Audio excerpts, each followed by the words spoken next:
Let's just acknowledge something right at the beginning. A lot of people are genuinely scared right now. We've got a war in the Middle East again, Iran, Israel, the United States, and it's escalating in a way that has people asking questions that are bigger than any one headline. In Washington, there's already renewed pressure around war powers and congressional authority because many Americans feel like decisions of this magnitude shouldn't be made without clear democratic and constitutional consent.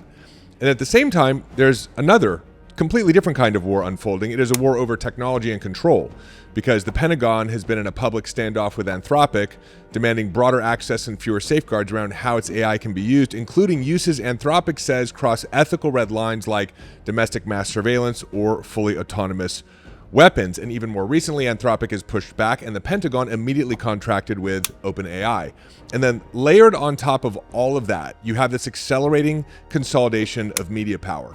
You've got mergers and ownership structures that would put how we receive information under a smaller number of hands.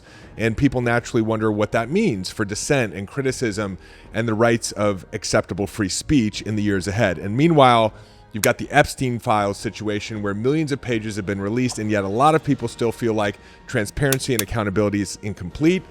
That's what's being revealed is not proportionate to the level of corruption that they suspect has existed behind the scenes. And so if you zoom out and take all of this in at once, war, intelligence agencies, AI, surveillance capacity, media consolidation, distrust in institutions, I certainly understand why it can feel like we're drifting towards some hybrid of 1984 and a Terminator-style future where the system tightens and ordinary people like you and I lose our freedoms and our voice. But here's what I want to do in this episode. I want to walk you through how this actually works.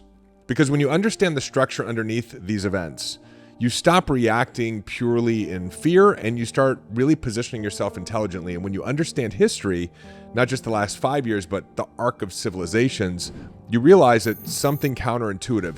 The tightening and the corruption that we're seeing is often the contraction that precedes an expansion. In fact, there's a pattern that shows up again and again in history, and it's the key to understanding why this moment feels so intense and oftentimes so insane. And I call it the control paradox. The more a system tries to clamp down to preserve itself, the more it unintentionally accelerates the conditions that cause people to exit it. And once enough people exit, there's a rebound expansion that begins. And so that's why I actually believe all of these things are the signs that the future is certainly going to be good.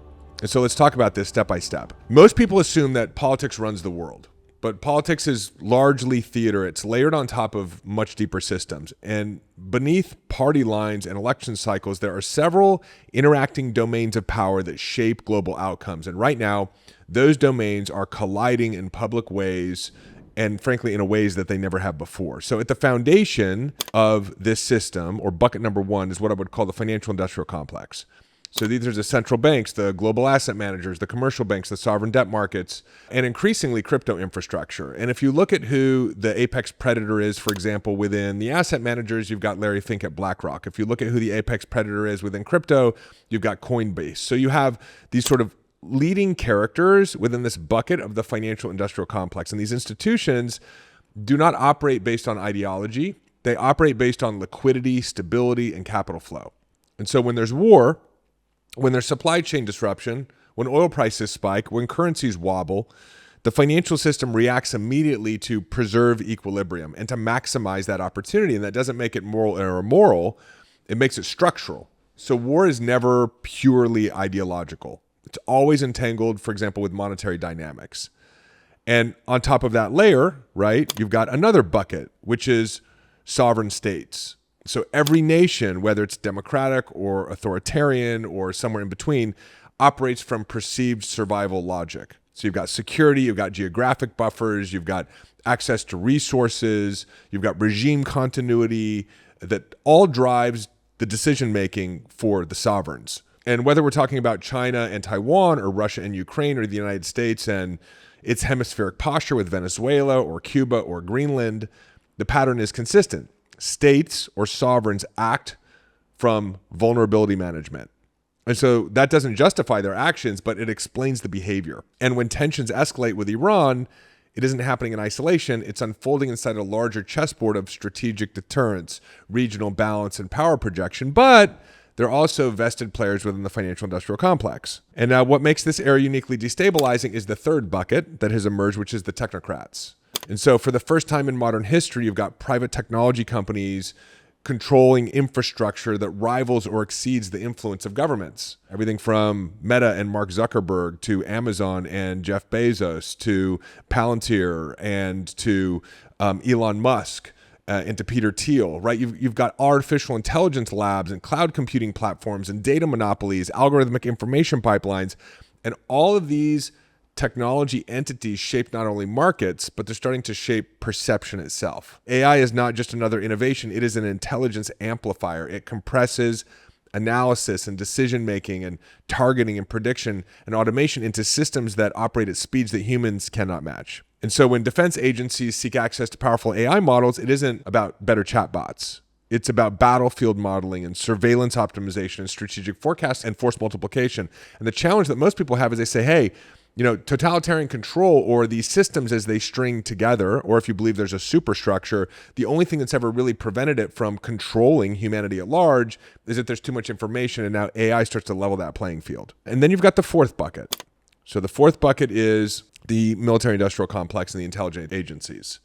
So you've got defense contractors, you've got Mossad, CIA, security bureaucracies, these institutions that do not disappear when administrations change. So these entities are pervasive and they operate on a continuity logic. Their mission is threat neutralization and strategic advantage, and historically, they incorporate every emerging technology into that mission, from radio to satellites to GPS to the internet. All of them begin in military context before diffusing into civilian life, into our lives. And so AI is following that same trajectory. So what we're witnessing right now is not random chaos. It is the convergence of financial power, sovereign power, technological power, and military and intelligence power. And for the first time ever, it's colliding visibly. That was, I think, the biggest takeaway from seeing what we could see of Davos, or hearing from people who attended, or what's happening in a lot of these committees and organizations of power, is that there isn't the consensus that there once was, because things are happening so quickly.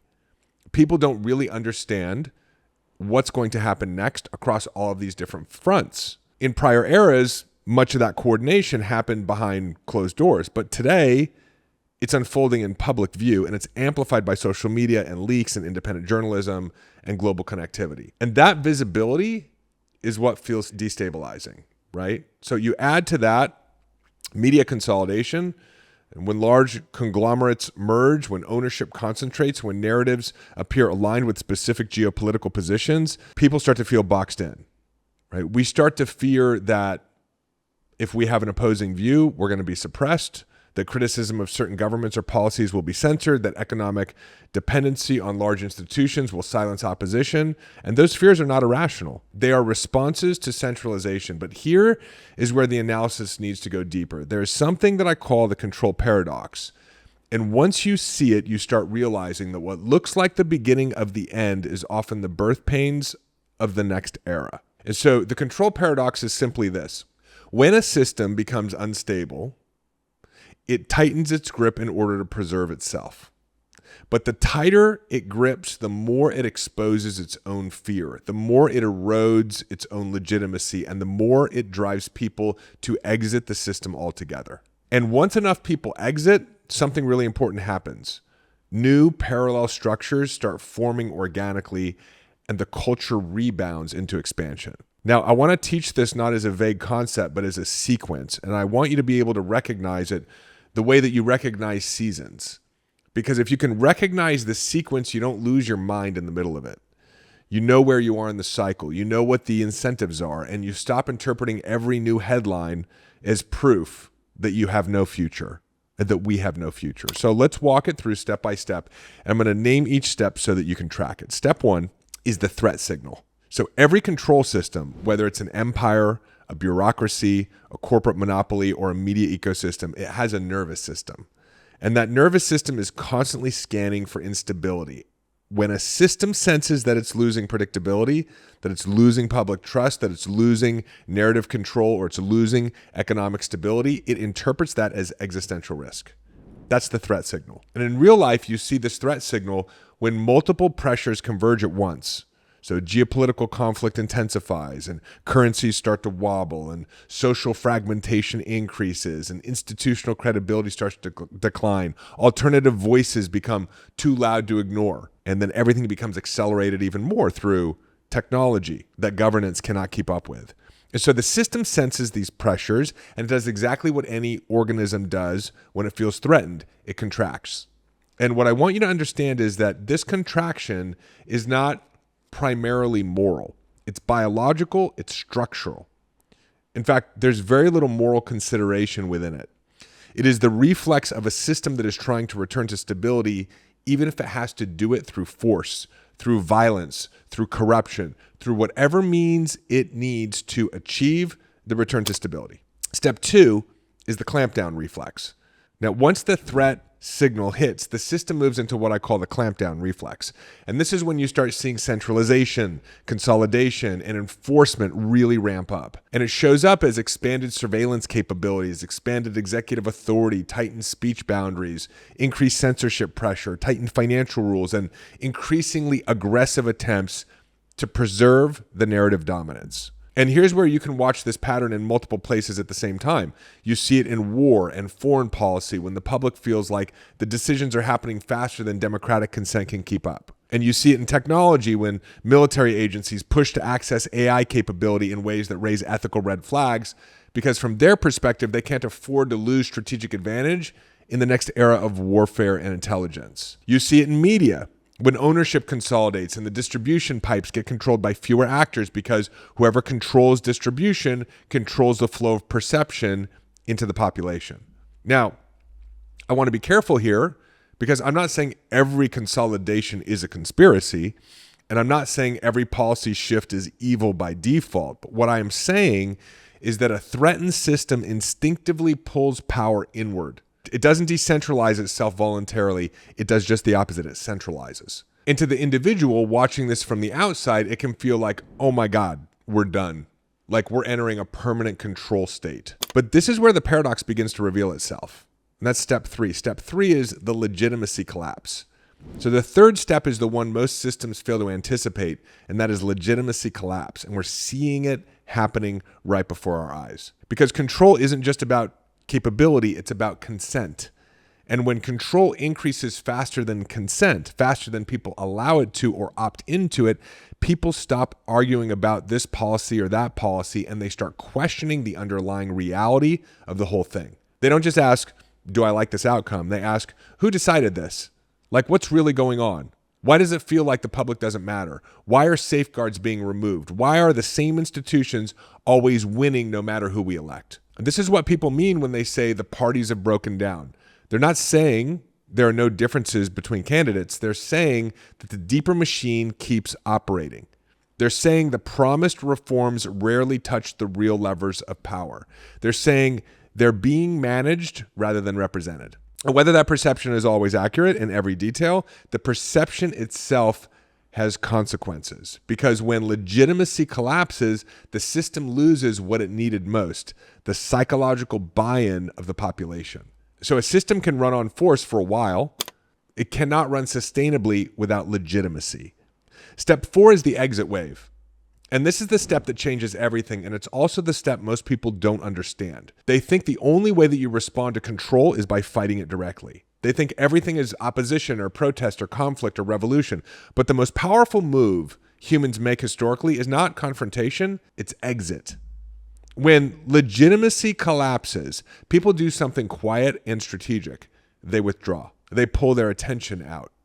They move their trust elsewhere. They stop consuming the narrative. They stop participating in the old structures as the default. They begin to disengage from the system psychologically, financially, culturally, and spiritually. And this is where the whole game changes, because a control system can arrest protesters. A control system can smear opponents. A control system can intimidate dissidents, but a control system cannot easily stop a population from quietly leaving, especially when new technologies allow that population to reorganize. And this is why independent media became inevitable. It didn't happen because legacy media got defeated. It happened because audiences migrated. People simply stopped watching. They stopped believing. They stopped trusting. And they moved to podcasts and independent journalism and direct to audience creators and uncensored long form conversations where they could actually hear a complete thought rather than a clip narrative. And it's not just that someone like Joe Rogan got big or someone like Candace Owens got big. It's that the entire cultural architecture shifted from centralized broadcast to distributed networks. A single company can buy a legacy network, but it can't buy the attention of a population that has learned how to leave. And that's the point. Consolidation looks powerful until the audience stops participating. So when you see clampdowns, you need to understand is that clampdowns train exit. They don't prevent exit. They actually accelerate it. Hey, it's David. Quick announcement before we get back to your episode. Our annual event, the Powerful Living Experience, is coming up. There's a link in the show notes, or you can visit powerfullivingexperience.com. Check out the video of last year's event. We're going to be bringing together 1,000 impact-driven entrepreneurs, leaders, and game changers to spend 3 days doing what matters most.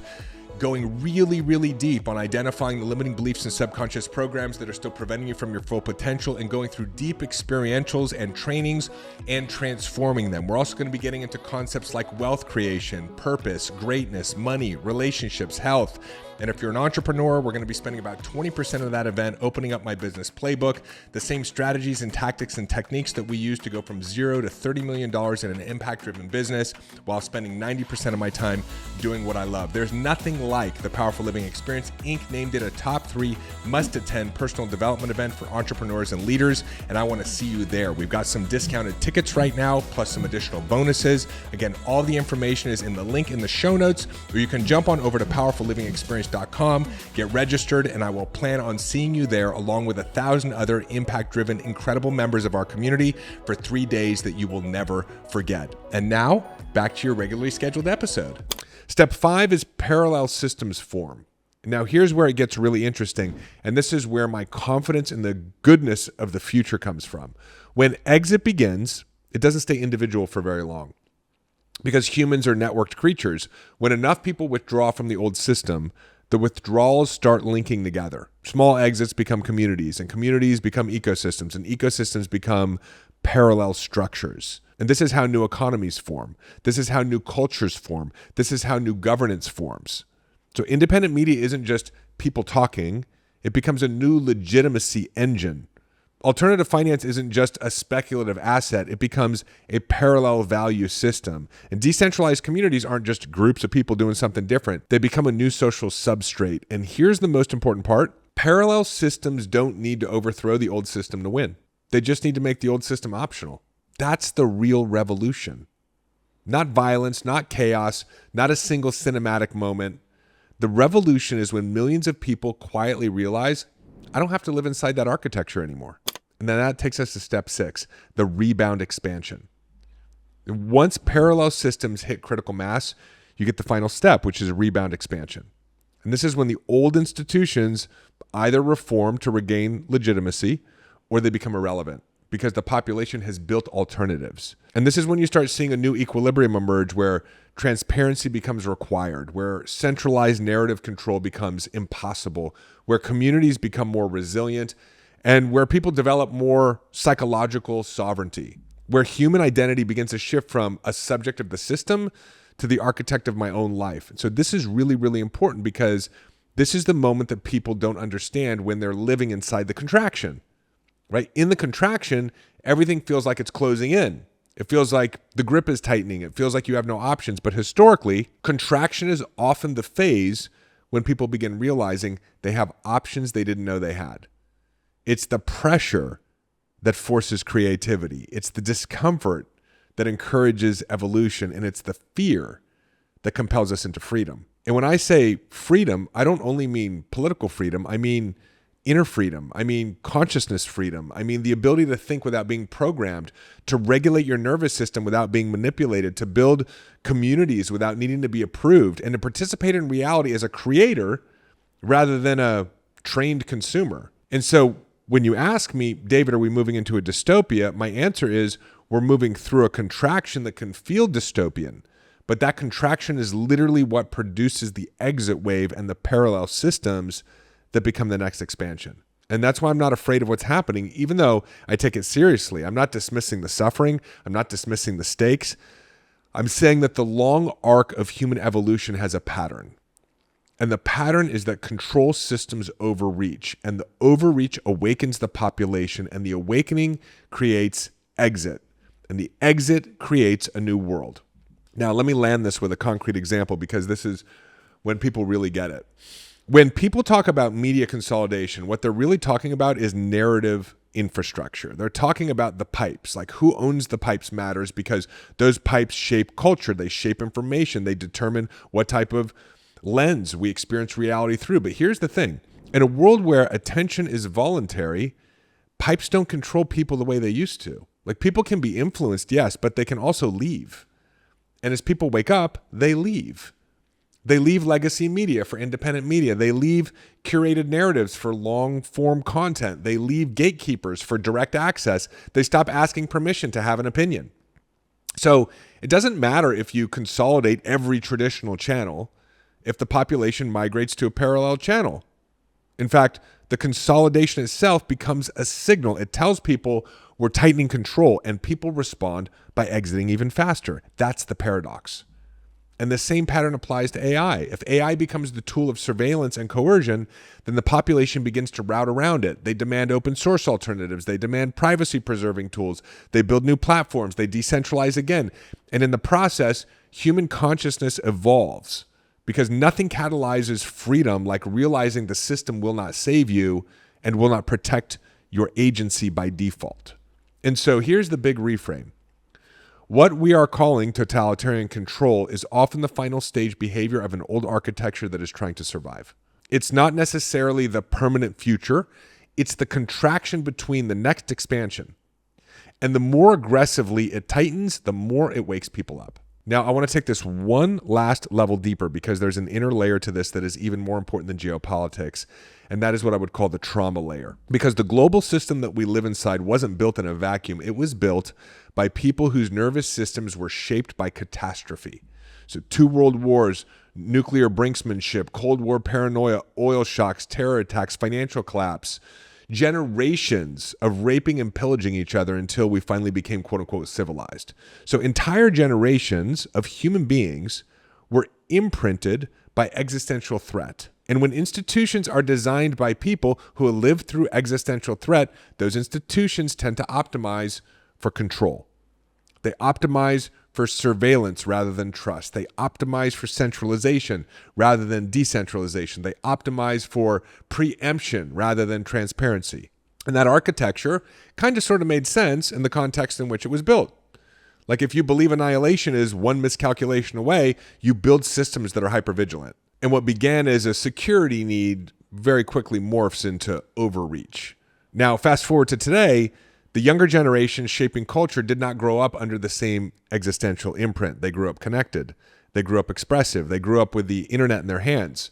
They're less psychologically wired for obedience and more wired for autonomy, and they're far more comfortable questioning authority, building independently, and distributing power horizontally rather than vertically. And this is where the friction comes in, because you have an institutional architecture that is shaped by trauma, trying to govern a population shaped by connectivity and self-expression. And when those two operating systems collide, the tension becomes visible. And that tension is what we're feeling when we talk about war powers debates, AI surveillance concerns, media consolidation anxiety, or distrust in political leadership. It's not just policy disagreement, it's an evolutionary mismatch between old architecture and emerging consciousness. Now let's bring AI into this, because this is where fear tends to spike. AI feels different, right? It feels exponential. It feels like the tool that could finally make centralized control permanent. But here's what most people miss. AI is not a moral agent, it's an amplifier. It amplifies the consciousness of whoever wields it.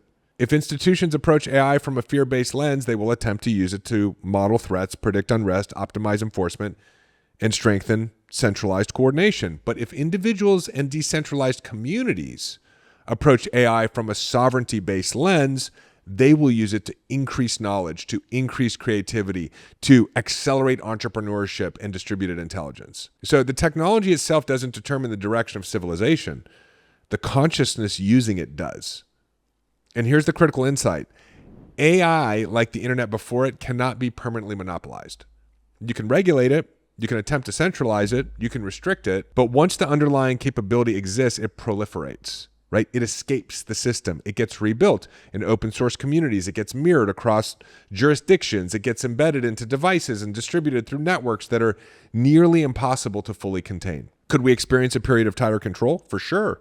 Could there be regulatory overreach? Absolutely. Could there be economic turbulence or information battles or geopolitical tension? Yes. But permanent, stable, global totalitarianism in a digitally networked world is structurally unstable. And here's why. Totalitarian regimes and systems require narrative monopoly. They require economic dependency. They require communication control and sustained fear. But in a world where information spreads peer-to-peer, where economic alternatives can be coded, where encrypted communication exists, and where awareness compounds faster than propaganda, maintaining absolute control becomes exponentially expensive and increasingly difficult. Every attempt to centralize now creates friction that educates the population, right? The clampdown literally becomes the curriculum. And the more transparent the overreach becomes, the more legitimacy erodes. This is why you're seeing such strong reactions to media consolidation, to AI guardrail debates, and institutional opacity. It's not just disagreement, it's awakening. People are beginning to recognize that participation is optional. And once that recognition crosses a threshold, control becomes increasingly expensive and increasingly fragile. You know, there's an ancient pattern here that I would call the Exodus principle. Throughout history, when populations reach a point where the system no longer aligns with their values, they face a choice. They can revolt, which is chaotic and destructive and frankly usually unproductive, or they can exit. And the most transformative shifts in civilization often came not from violent overthrow, but from withdrawal and reorganization. That's the story of Exodus in the Bible, right? The Hebrews lived under the greatest level of totalitarian control represented by Pharaoh. It lasted for over 400 years. But Moses showed up and he showed them how to escape, and the escape route was counterintuitive. We don't fight, we don't resist, we just leave. And what makes leaving possible? Miracles occur. What makes escape possible? Miracles occur. But the key is to leave, despite how impossible that might feel or seem. And Exodus is when you stop watching mainstream or legacy media and you start aligning with what you watch with your values and your independent thought. Exodus is when you stop feeding the current financial or technological systems and you opt for alternative economies. Exodus is when you stop participating in a rigged political or governance system and you start supporting alternative, regenerative, and democratic models. Exodus is when you stop participating in the old educational or medical systems and you start participating in and creating awakened alternatives. That's Exodus. That's the great opt-out. And that's exactly what's happening right now as a byproduct of all the things that we are seeing going on in the world right now. The tighter the system grips, the clearer it becomes that participation is voluntary. And when participation becomes conscious rather than unconscious, the next era begins. And this is where the control paradox reveals its deepest layer. The deeper story is that human consciousness is maturing under this pressure. Because when illusions start to break, clarity starts to form. And when institutions let you down, individuals start taking personal responsibility. And when fear hits a peak, freedom becomes much more attractive. And nothing accelerates awakening like realizing that no centralized structure is going to rescue you. That realization can feel terrifying at first, for sure, but it's also liberating. Because once you stop expecting salvation from the structure, you begin building from within and alongside others who are taking freedom and responsibility into their own hands. This is where what's called rebound expansion begins, not as a dramatic overnight shift, but as a gradual redistribution of agency. People begin regulating their own nervous systems instead of being hijacked by outrage cycles.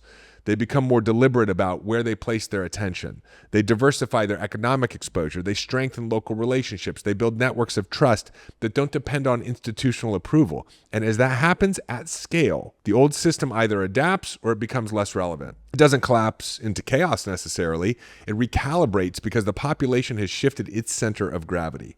So as we shift internally, as we let go of our own greed and fear and insecurity, the systems of greed and fear and security hold less power over us until over time, they dissolve. They disintegrate.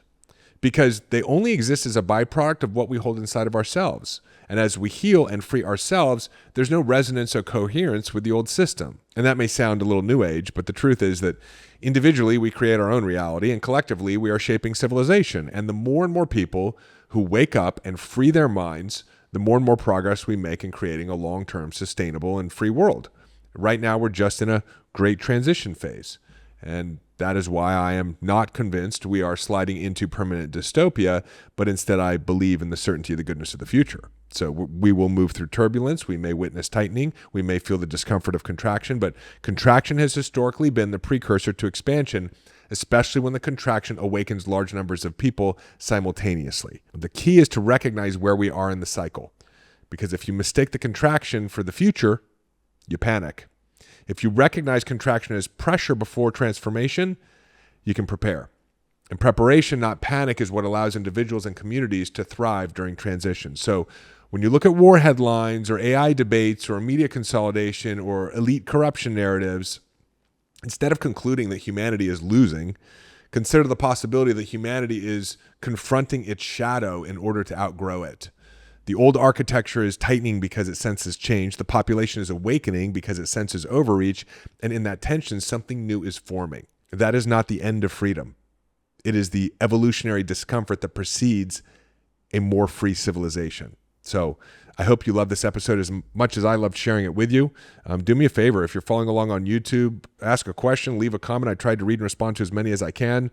If you love this episode, subscribe, share it with somebody who needs to hear it. And if you want to be a part of our community, opting out of a lot of the things that we don't want and building a new mind and a new world together, check out all the links in the show notes. I've got a ton of resources for you, from my book on Amazon to my digital courses to my live event, or heck, just subscribe to our newsletter and become a part of our community. I'll send you a couple of free trainings teaching you how to liberate your mind and liberate your life. I love you so much. Thanks for allowing me to be here with you, and I'll see you in the next episode.